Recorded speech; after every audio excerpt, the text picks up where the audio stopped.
I tell you, remember I used to study MBA, right? Chun, my project was on Disneyland. At first I was like, yeah, no need to work on theme park one lah, what's so special? Then I had to research lah.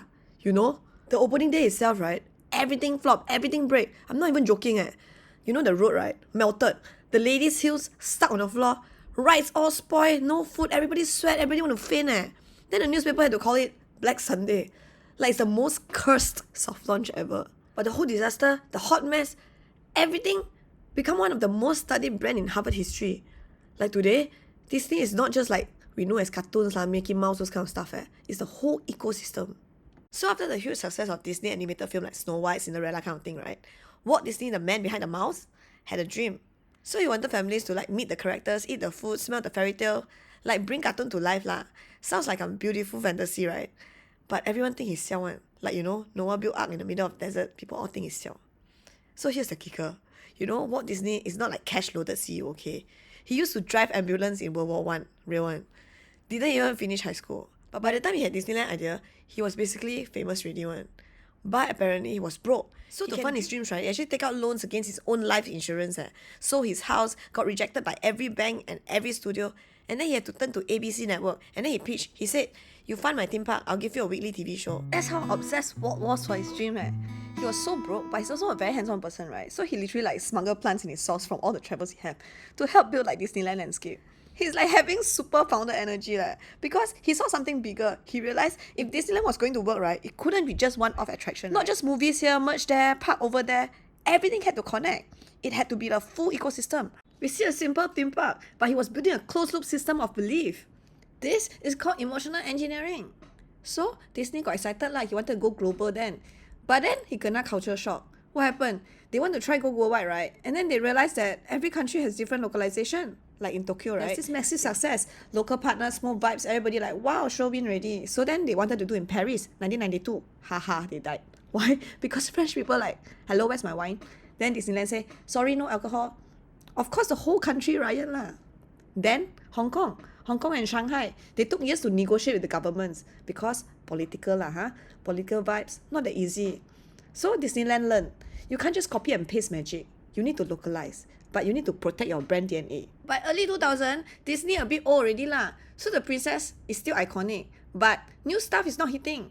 Then come this guy called Bob Iger, whatever. Sorry. Genius move. He say, why start from scratch? Just buy the universe lah. So, boom, he bought what? Pixar 2006. Animation became back on point. Marvel 2009. Superheroes everywhere. Lucasfilm 2012. Star Wars reboot. 21st Century Fox 2019. Hulu, Net Geo, everything also can stream. He didn't just buy brands, He buy a belief system. Whole fan base. Whole universe. And now Disney owns half your childhood. But they're not just in there just making popcorns.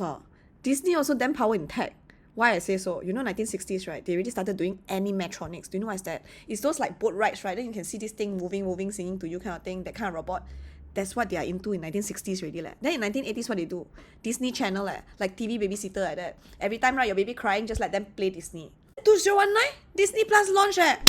Boom! 100 million subscribers in 16 months. But streaming not cheap okay? Content budget, one country GDP. Plus, you got Netflix, you got Amazon, you got HBO fighting with swords. Now the big question is, can Disney say magical and still make money? Oh, the fairy godmother also need to budget cut. Even Mickey needs to prove his profitability now. The question isn't growth Is this magic can scale or not? Here's where Harvard go deep, right? Disney looks so perfect, but the real case study starts here. Messy magic. Why? Number one, Europe Disney almost bankrupt. Why? They got wrong food, wrong culture, wrong pricing. Easy for me to say, but I know there's a lot of work being done behind. Then it comes leadership drama.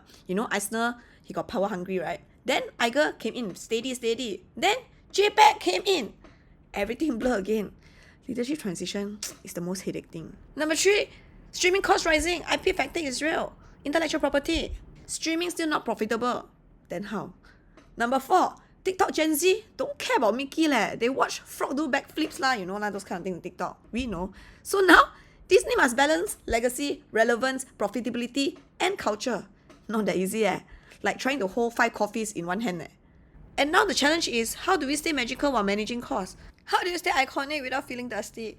And Disney's answer is, double down on ecosystem. Turn Disney into a machine. Like TV, film, parks, merch, all integrated. If you release a Lion King, right? They got ride, they got toy, they got TV show, got Happy Meal, got musical, got Disneyland parade. Everything fit inside. They basically turn their intellectual property into a funnel. Not just like views, but for memories, merch, pure brand love. Movies are not like product it's a bait. Why? Because that's the real money.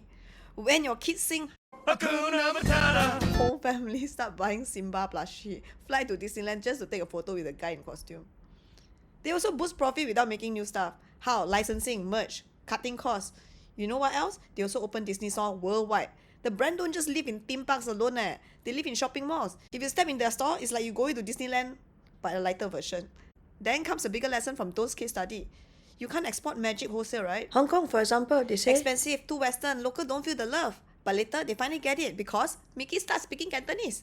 Got Lunar New Year show, Chinese Zodiac mascot, even the food changed. And slowly people say, okay lah, you got heart. So Disney only works when you localize emotions, not just experience. The big misconception is people think that Disneyland is just selling rides. No, they actually sell structure and chaos. You know why parents bring their kids to Disneyland? Because relieve them lah. They can rest, the kids can go and scream. Then they also sell memories.